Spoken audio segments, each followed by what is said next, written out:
Então, beleza, então. Eu quero que você, a gente converse sobre os 10 mandamentos, ok? Ok. Vamos lá. Não matarás, não tá certo? Não é um mandamento? Sim. Mas e as guerras? É? E as guerras? Para defender a tua civilidade. Mas não matarás. Não matarás então, o quê? E tem gente matando. Aí tem gente matando, cara. É. E o próprio Deus mandando matar. Mas e Deus é culpado disso? Ou vamos lá, se você... Ele só tá dizendo, gente, não matem. É isso. Então, se você pegar... Se você me permite ler aqui Lógico, pouco a Bíblia? não, a gente tem tempo. Então tá ótimo. Pelo amor de Deus. Olha, quando a Bíblia diz assim, não matarás, eu digo, puxa, cara, que coisa linda, maravilhosa. Mas olha que coisa interessante. 1 Samuel, capítulo 15, versículo 3, diz o seguinte, o próprio Deus de Israel, o Deus dos exércitos, dizendo o seguinte, Hugo, vai, pois, agora e fere a Amaleque e destrói totalmente tudo que tiver, e não lhes perdoes. O próprio Deus dizendo para não perdoar esses inimigos. Porém, matarás desde o homem até a mulher, desde os meninos até os de peito, crianças, desde os bois até as ovelhas, desde os camelos até os jumentos. O próprio Deus que mandou lá no Antigo Testamento, no Êxodo, inclusive Êxodo 20, não matarás, está mandando matar aqui agora. E agora? Como é que a gente faz?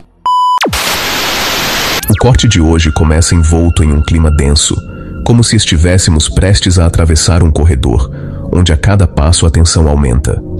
Do outro lado, um encontro marcado pelo peso da experiência e pela força da análise crítica.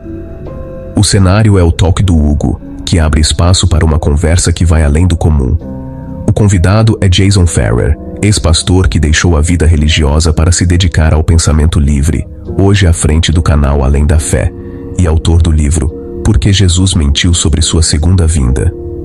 Neste corte, cada fala traz à tona reflexões que atravessam a história, a crença e a dúvida, revelando passagens que ecoam como ecos sombrios de um livro milenar.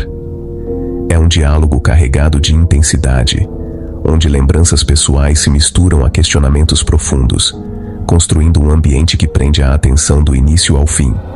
Sem mais delongas, bora pro vídeo.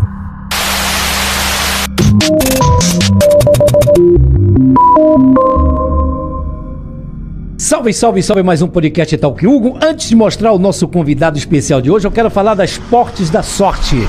Meu amor, você aposta em vários jogos pelo Brasil e pelo exterior. Tem aí o Campeonato Brasileiro da Série A, B, C, D, tem Campeonato Espanhol, tem Champions League para você apostar. Canal Esportes da Sorte, a única casa de apostas do Brasil que paga um pool de até R$1 milhão. Eu falei R$1 milhão. E nós também temos a Quina da Sorte. O que é a Quina da Sorte? É uma corrida de cavalos que você, brincando, pode ficar montado na grana. Você tem que acertar 5 números. Os 5 primeiros colocados, se você acertar os 5 primeiros animais, você já leva, acertando a quina, R$5 mil. Essas corridas acontecem todos os domingos lá na cidade de Aquiraz, que fica lá no interior do Ceará, a 42 quilômetros de Fortaleza. Você aposta R$3, quinadasorte.com.br, e fica montado na grana. Quina da Sorte e Esportes da Sorte, meu amor. O convidado de hoje é polêmica no ar. O Jason Ferrer. Jason? Isso aí. Ferrer. Isso aí. Deixa eu explicar o Jason Ferrer. Como é que eu te chamo, cara? Peraí, vamos começar aqui o nosso papo aqui. Peraí. É ex-pastor ou ex-membro de uma igreja? Ex-pastor. Ex-pastor. Pastor mesmo. Da igreja... Batista da Capunga, Igreja Batista... Não, lá de Camaragibe, uma igreja batista independente. Independente. É. Tá, o Jason Ferrer, hoje, qual a tua profissão hoje? Hoje eu tô trabalhando com produção de conteúdos no YouTube. Porque não existe profissão de ateu, existe? Não, né? Não tem. Não, né? Não. O Jason Ferrer é ateu, né? Trouxe, inclusive... Uma Bíblia. Uma Bíblia. É exatamente uma Bíblia, né? Deixa eu ver aqui. Tá aqui, do lado. É Bíblia de Estudo Pentecostal. Bom, o Jason, então vamos começar logo o nosso bate-papo. Pois não, aqui, rapaz, vamos lá, vamos embora. Porque você, ateu, Você tem um canal chamado Além da Fé no YouTube, que a gente vai mostrar daqui a pouco. Você faz lives, você não acredita na volta de Jesus, você não acredita em milagres hoje. E por que tu anda com a Bíblia? Vamos lá. Essa pergunta é boa, hein? E eu tenho perguntas aqui, viu? Em primeiro lugar, é uma honra muito grande, Hugo, estar aqui no seu canal, no seu podcast, no Talk Hugo. E é um privilégio muito grande, porque assim, como eu te falei, desde pequeno ainda, desde menino, já te assistia no jornal, cara. NETV. NETV, cara. NETV, ué. E aí, rapaz, minha adolescência, minha juventude, né? Por onde quer que eu ande, inclusive depois, quando eu estava lá na Bahia, eu via a novela Império, eu via você lá, cara, eu falava, caramba. Fazendo o papel de Patrício. Rapaz. Era o Orives. Cara, exatamente, cara. Com ouro. Eu ficava orgulhoso. Cara, orgulhoso que massa, demais, então. brother. Sério, meus olhos brilhavam por saber que ali eu tinha alguém, tudo bem, que parece que você veio do Pará. Eu sou de Belém. Assim, Belém. Mas tem uma raiz nordestina no Recife muito grande, cara. Eu tô com 61 anos, vou fazer. Moro há 38 anos Olha aqui. isso, cara, eu tô com 40. Tu tá com 40 anos de idade ainda? Muito novo ainda. Muito novo, né? Muito novo ainda. E não tão novo e não acredita mais na volta de Jesus, não acredita em Deus. Não. Peraí, tu não me respondeu o negócio da Bíblia. Vou responder agora. Bom, a Bíblia é o manual de doutrina, de comportamento, de postura das igrejas. Mas a Bíblia também é o maior manual para que você, lendo-a, você possa chegar a uma descrença em Deus. Pelo menos no Deus de Israel, no Deus de Isaac, no Deus de Abraão, no Deus de Jacó e no Deus de Jesus Cristo.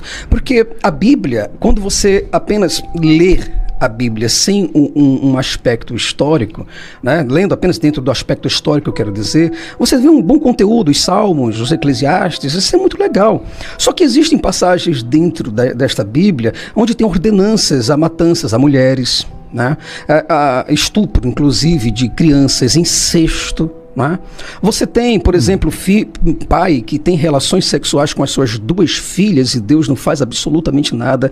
Você vê a ordenança do próprio Deus para matar crianças que amamentam por causa de questões religiosas e até mesmo por questões territoriais, porque Deus, aqui dentro da Bíblia, Hugo, ele é um ser extremamente territorialista, assim como um cachorro, um bicho que é territorialista, que toma conta daquele local. E isso me deu um pontapé num pensamento, Hugo, para que eu pudesse entender e dizer, bom, isso daí não é contexto. Isso é aqui, se esse Deus existe, ele é muito pior do que eu. Né? Mas esse castigo que você diz que Deus não fez absolutamente nada, é na terra que se paga? Ou se paga quando chegar lá em cima, se você acredita, lógico que você não acredita, ou vai para o inferno? Você não acredita nessa teoria também? Olha, dentro da Bíblia você vê que existe o castigo de Deus. Deus castiga pessoas aqui na terra. E ainda ele condena pessoas ao inferno, né?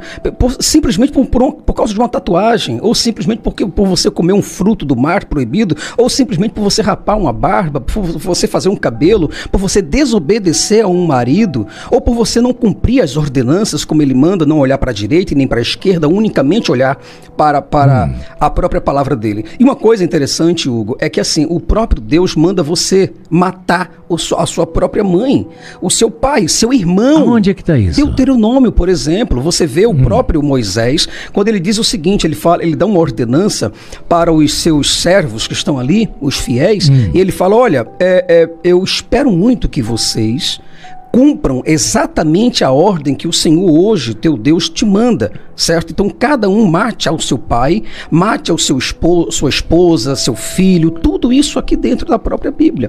Em 1 Samuel, capítulo 15, por exemplo, versículo 3, você vê o próprio Deus dando ordem para que Saul, o primeiro rei de Israel, através do profeta e sacerdote Samuel, pudesse exterminar crianças. Isso é impressionante o negócio. Certo, Geison, mas vê só, você ex-pastor, frequentou a igreja, se você já era convicto disso, por que você insistiu em ficar muito tempo na igreja fazendo DVDs e cantando, louvando? Mas não é do dia para a noite que se vira teu. Não é. Ninguém diz, acordou, sou ateu. É um processo. Sim, é esse processo que eu queria saber. Véio. E dentro desse processo eu comecei a perceber que esse Deus, o Deus de Israel, ele não condizia com a realidade. Não tinha um sentimento humanista, não tinha um sentimento de amor, mas sim de completa obediência, de completa cegueira. E isso começou a me afastar completamente da fé, da crença, dos paradigmas culturais, sociais, antropológicos da Bíblia e até mesmo religiosos. E eu comecei a perder a fé em Deus, um Deus que eu tanto amava, que eu tanto queria, mas que se afastava da realidade, inclusive da realidade científica. É difícil, né? Caraca, velho. Mas o medo é que me deixou forte e firme dentro da religião. Até que um dia eu larguei mão do medo. Ser temente a Deus, você era temente a Deus. Temente, completamente. Se eu não acreditar, eu posso viajar de avião, o avião pode cair, o ônibus pode vir. Era isso que passava na tua cabeça? Completamente isso daí. E depois desse medo, quando eu arranquei esse medo do meu coração, Hugo, as coisas começaram a fluir. Eu comecei a ver a Bíblia dentro de uma outra perspectiva, dentro de uma outra realidade. E comecei a perceber que realmente o Deus de Israel não tem possibilidade de existir. Tu ficou mais feliz? Tu acha que tu é um homem mais feliz hoje? É porque... deixa eu concluir. Tá. Eu acho que não seria essa a frase, não é essa. Você hoje fica menos... não ter que dar satisfação, pronto, a Deus. Então, você ficava muito arretado em dar satisfação a Deus, era isso? Hoje você está livre. Eu não tenho que mais dar satisfação a nada, eu posso falar que nada vai me acontecer. É isso essa liberdade... Que te deixou mais feliz? Eu queria um Deus. Para que eu pudesse dar satisfação a Ele, para que eu pudesse adorá-lo, para que eu pudesse servi-lo. Só que assim, não é a questão de hoje eu sou livre para fazer exatamente o que eu quero, não. Eu tenho as leis, eu tenho a justiça que me ampara e ao mesmo tempo que me refreia. Só que eu não tenho mais medo religioso de um Deus que vai punir ou um Deus que vai fazer alguma coisa contra mim ou que vai me enviar um tipo de demônio, um tipo de espírito, 7 espíritos a mais que venha perturbar a minha vida. Hoje eu sou uma pessoa extremamente realizada, cara. Cara feliz. E eu digo pra você, se eu tivesse 100 mil hoje, eu diria pra você que eu não apostaria que eu voltaria pra religião. De modo nenhum. De jeito algum. Existe ex-ateu? Tu conhece um ex-ateu? Olha, você vê o Lee Strobel, né, que era jornalista e que era ateu, e dizia-se ateu. E hoje ele se vê como um ferrenho cristão que defende piamente as doutrinas cristãs, inclusive o próprio Jesus Cristo. Mas eu desconheço, assim, de raiz mesmo, um ex-ateu. Eu penso que uma pessoa, um dia, quando ela vomita aquilo lá tudo, que ela diz que é tudo mentira aquilo, e de repente ela pega tudo aquilo e come de novo e diz que é verdade, eu acho que é um pouco de hipocrisia. Sabe o que eu acho? Eu estava vendo a televisão, uma TV, eu acho que foi a Rede TV, que tem a Igreja Universal. Às vezes o que a igreja vende, não a igreja, o homem, eu quero diferenciar a igreja do homem, porque todos são falhos, assim como tem pastor ladrão, tem padre pedófilo, tem jornalista que não presta, e assim sucessivamente. Aí eu estava vendo um drogado na Igreja Universal que subiu ao palco da igreja aqui na Caxangá, eu vendo na televisão. Aí ele falava, o pastor disse, são 3 minutos para ele largar a droga. Aí eu digo, vou ver. Aí daqui a pouco aparece a mulher, a que era drogada em crack, viciada em crack, já dentro, no palco, já tinha uma lixeira. E ela começou... cheiro crack. Ela... E eu via que não saía absolutamente nada de dentro da mulher. Ela simplesmente saliva, as cuspes. E eu dizia, cara, como é que tem gente que acredita nisso? Geiso, é por isso que às vezes a pessoa diz assim, peraí, não, isso é uma brincadeira. Foi o que eu pensei, isso é brincadeira comigo. É brincadeira. Em 3 minutos você fica curado de um vício? Que doideira, velho. Eu fui para a Igreja Universal, você está falando da Igreja Universal. Foi Universal. Aqui, na Igreja Universal, sede estadual, aqui em Santo Amaro, mas eu estive lá. Eu fui lá desafiar o pastor. Eu estive lá para desafiar o pastor dentro da igreja, em plena reunião, enquanto ele estava oferecendo lá em 3 minutos a cura das drogas, dos vícios, né? Foi isso que eu vi. Pronto, 3 minutos. Ele falou, olha, se eu sou homem de Deus, você vai largar o vício hoje. Se eu sou homem de Deus, Deus vai operar um milagre na sua vida agora.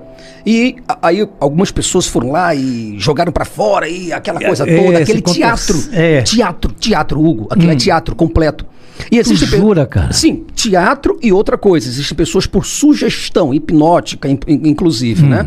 E aí eu peguei um cadeirante, alguém que estava lá, que já estava saindo já do culto e tal, indo embora.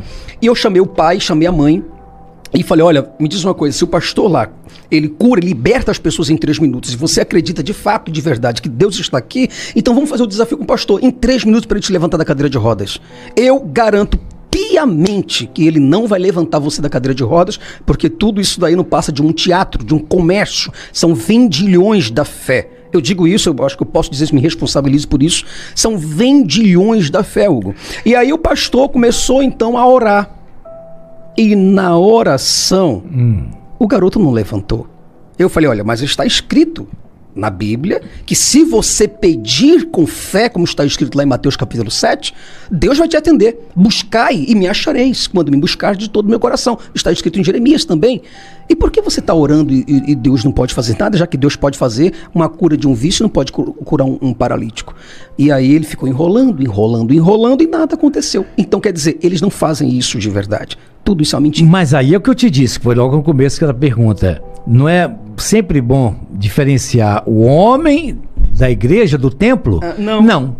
Ou tudo é a mesma coisa? Eu vou te explicar. Olha, da seguinte forma, Hugo. Se Deus existe, Deus não deixaria que uma coisa dessa acontecesse. Assim como você também não permitiria que algo de estranho ou de anormal acontecesse no teu estúdio, uma bagunça dentro do teu estúdio. Se você tem ali uma igreja que ela é de Deus e Deus existe, e o próprio Deus é o mesmo Deus de ontem, de hoje e é eternamente, esse Deus não iria permitir que uma covardia dessa acontecesse contra a fé de inocentes. Isso daí é o maior ato deste estelionatário que se existe dentro do mundo instalado, é a religião. E Deus, o que Deus poderia fazer a respeito disso? Punir, mostrar a verdade para as pessoas, mostrar que nada tem ali, mas nenhum Deus aparece de nenhuma religião. Quer dizer, 80% da população brasileira, mas acho que é mais de 80%, essas pessoas na tua concepção supersticiosas estão sendo iludidas por padres, espíritas, ubandistas, certo? E protestantes, que são as maiores, eu posso dizer assim, uma espécie, não vou dizer que é, mas é uma espécie de uma quadrilha organizada dentro do cristianismo. Pessoas que não estão nem aí para você. Pessoas que exploram mesmo a fé da outra, a pobreza, a miséria, a desgraça, e vivem igual urubus por trás da televisão, das rádios, das redes sociais, das mídias, dos streams, para poder falar daquilo que eles mesmos não vivem. Porque eu, no meu canal, eu mostro a Bíblia para eles. E quando eu vou ler a Bíblia, desafio qualquer teólogo, qualquer catedrático poliglota, qualquer erudito dentro da teologia, para me desafiar a dizer que eu estou errado. Para mostrar para eles que o Deus de Israel não existe. E se existe alguém macho, bom, ou alguma mulher de Deus, homem de Deus, que pudesse ir ao meu canal e pudesse mostrar ao vivo em cores e sem cortes. Eles não mostram. Então, beleza, então. Eu quero que você... A gente converse sobre os 10 mandamentos, ok? Ok. Vamos lá. Não matarás, não está certo? Não é um mandamento? Sim. Mas e as guerras? E as guerras? Para defender a tua civilidade. Mas não matarás. Não matarás o quê? E tem gente matando. Tem gente matando, cara. E o próprio Deus mandando matar. Mas e Deus é culpado disso? Vamos lá. Ele só está dizendo, gente, não matem. É isso. Então, se você pegar, se você me permite ler aqui Lógico, pouco a gente tem tempo. Então tá ótimo. Pelo amor de Deus. Olha, quando a Bíblia diz assim, não matarás, eu digo, puxa, cara, que coisa linda, maravilhosa. Mas olha que coisa interessante. 1 Samuel capítulo 15, versículo 3, diz o seguinte: o próprio Deus de Israel, o Deus dos exércitos, dizendo o seguinte, Hugo: vai, pois, agora e fere a Amaleque e destrói totalmente tudo que tiver, e não lhes perdoes. O próprio Deus dizendo para não perdoar. esses inimigos. Porém, matarás desde o homem até a mulher, desde os meninos até os de peito, crianças, desde os bois até as ovelhas, desde os camelos até os jumentos. O próprio Deus que mandou lá no Antigo Testamento, no Êxodo, inclusive Êxodo 20, não matarás, está mandando matar aqui agora. E agora? Como é que a gente faz? Não é bíblico? É bíblico. É bíblico. É bíblico. Esse Deus mudou? Mas você está muito na palavra, isso aí, acho que você está muito ao pé da letra. Será? Porque eu digo o seguinte, ninguém conhece mais a Bíblia do que um ateu. Ah, sim. Ninguém. Isso aí eu digo sempre. E tu concorda comigo. Porque você tem que conhecer a Bíblia para debater. Eu não sou um profundo conhecedor bíblico, não minto para você. Mas às vezes você tira fora do contexto, não está nada fora do contexto aí? Não. Por incrível que pareça. Olha, os ateus são os maiores... por que você acreditou, na época que você fez a teologia, em tudo isso? Existe uma coisa chamada leiguice, cara. Vamos falar no popular. Leigo. Um cara crente, crendice. Entende? Quando você tem crendice, quando você tem medo, temor, tremor também, você acredita nas coisas piamente e tenta justificar, passar pano por cima. É como você é um juiz que recebeu agora um telefonema dizendo que o teu filho acabou de atropelar determinada pessoa. E você agora vai passar um pano quente em cima dessa situação, mesmo você sendo juiz. Você como policial, um irmão teu passa com um carro vencido numa blitz, e você vê que é o teu irmão. Aí você diz, pô, passa, vai, passa adianta, e vai pegar a outra pessoa que tá vindo ali. Que muitas vezes é um cara muito honesto. E o teu irmão que tava bêbado, drogado dentro do carro e com o carro vencido, você não prendeu. Então, justificar as coisas. Eu tentava justificar a Bíblia. Vai fazer isso nos Estados Unidos. O quê? Tipo? Não, isso que ele falou, esse argumento que ele falou, isso só vale aqui no Brasil. Só vale no Brasil qual argumento desse do... Passa aqui.